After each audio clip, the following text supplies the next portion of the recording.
Hello everyone, welcome back to my new channel Bidisha Bengali blog. কেমন আছো তোমরা সবাই? আশা করছি ভালো আছি, সুস্থ আছো। আমি ভালো আছি।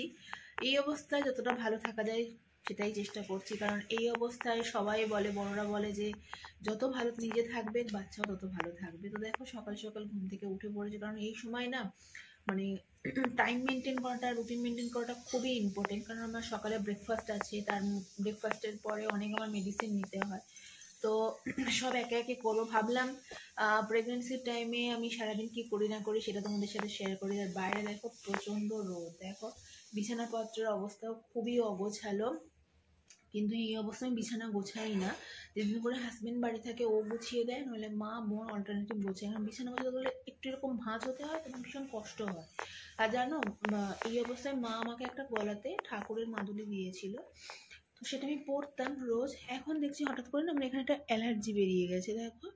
কারণ ওই যে লাল সুতোটা ঘষে ঘষে অ্যালার্জি বেরিয়েছে, তো আমি ওটা খুলে রেখেছি। মা আবার বলছে কি ওটা স্নান করে আবার মন্দিরে পুজো দিয়ে ওটা আবার পরিয়ে দেবে আমাকে। তো চলো এখন থেকে ভিডিওটা স্টার্ট করছি, সবকিছু তোমাদের সাথে শেয়ার করবো। আশা করছি তোমাদের ভিডিওটা দেখতে ভালো লাগবে। তো চলো ভিডিওটা দেখতে থাকো। ব্রাশ ফ্রাশ করা হয়ে গেছে, এখন হরলিক্স আর বিস্কিট খাচ্ছি। তো এটা না নর্মাল হরলিক্স। তো এই টাইমের জন্য মাদার হরলিক্সটা হচ্ছে সব থেকে বেস্ট। আমি যে ডক্টরকে দেখাই, ডক্টর কুশাগ্রাদি ঘোষ, উনি কিন্তু আমাকে মাদার হরলিক্সই সাজেস্ট করেছেন, কিন্তু ওটা না কেমন একটা গন্ধ লাগছে। এমনিই আমি কোনো দুধই খাই না, মানে গরুর দুধ থেকে শুরু করে কিছুই খাই না, এই একমাত্র এই হরলিক্সটাই খাই। তো ওই জন্য মাদার হরলিক্সও নিয়েছে, আমার হাজবেন্ড আমার জন্য একটা প্রোটিনেক্সও নিয়ে এসছে। আমি দুটোই খেতে পারছি না, এত গন্ধ লাগছে। তো তার জন্য আবার ডাক্তার বললো ঠিক আছে এটা আপাতত খাওয়া যেতে পারে, সকালে করে 1 গ্লাস। তো এটা এখন খাচ্ছি। খাওয়ার পরে আবার স্নান করে নেবো সকাল সকাল আজকে, কারণ এই সময় খুব তাড়াতাড়ি স্নান টান করে তাড়াতাড়ি লাঞ্চ করে ফল খাওয়া সব কিছু টাইম টু টাইম করতে হয়। তো এখন আমি হরলিক্সটা শেষ করি, তারপরে দেখি সবাই কি করছে না করছে, তো তোমাদের সাথে সবকিছু শেয়ার করবো।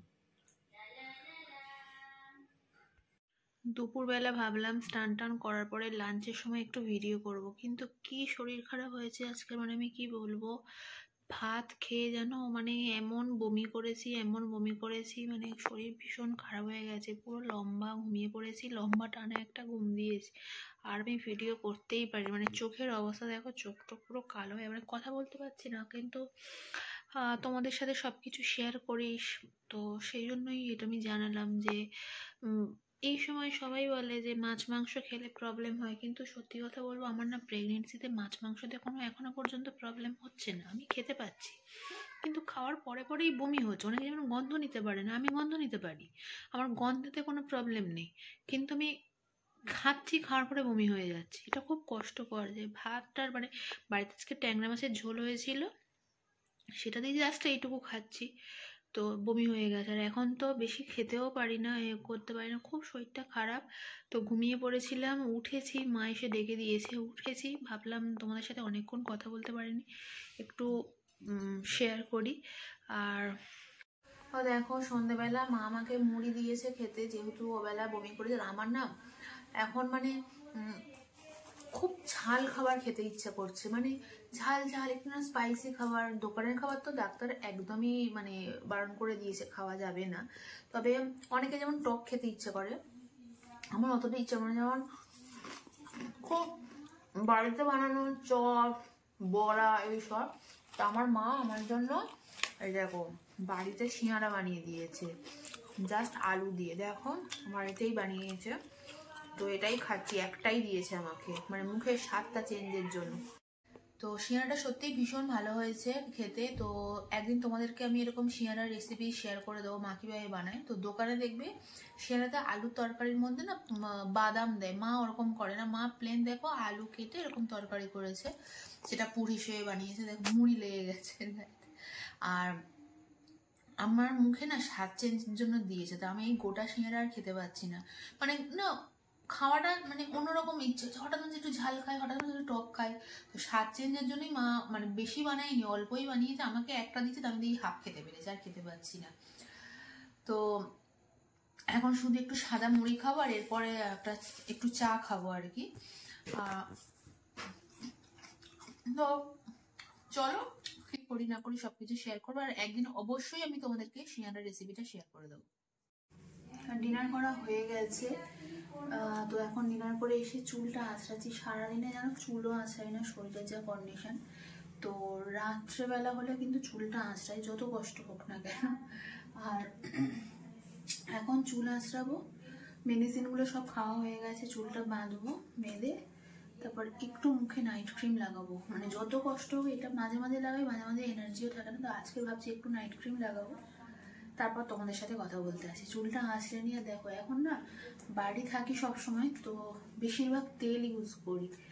তো আমি সবসময় প্যারাসুট তেলটা মানে হেয়ারে লাগাতে খুব প্রেফার করি। তো ওটা না লাগিয়ে লাগিয়ে আমার চুলটা দেখছি ভীষণ ভালো হয়ে গেছে। মানে মাঝখানে চুলটা খুব খারাপ হয়ে গেছিলো কালার করার পর, এখন দেখছি চুলটা মোটামুটি ভালো হয়েছে।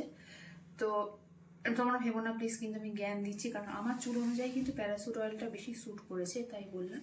তো যাই হোক, আমি চুলটা বেঁধে টেঁধে নিয়ে তারপর তোমাদের সাথে এসে কথা বলছি। তো দেখো, একবারে ডিনার করে নিয়ে চুল বেঁধে ক্যামেরার সামনে চলে এসেছে। আর এখন না বেশিক্ষণ মানে বেশি রাত জাগি না। ডাক্তারের পুরো ফুল রেস্ট্রিকশন রয়েছে যে তাড়াতাড়ি ঘুমিয়ে পড়া। আর এখন একটা টাইম মেনটেন করি, যত নিজের শরীরের যত্ন নেবে তত বাচ্চাও ভালো থাকবে।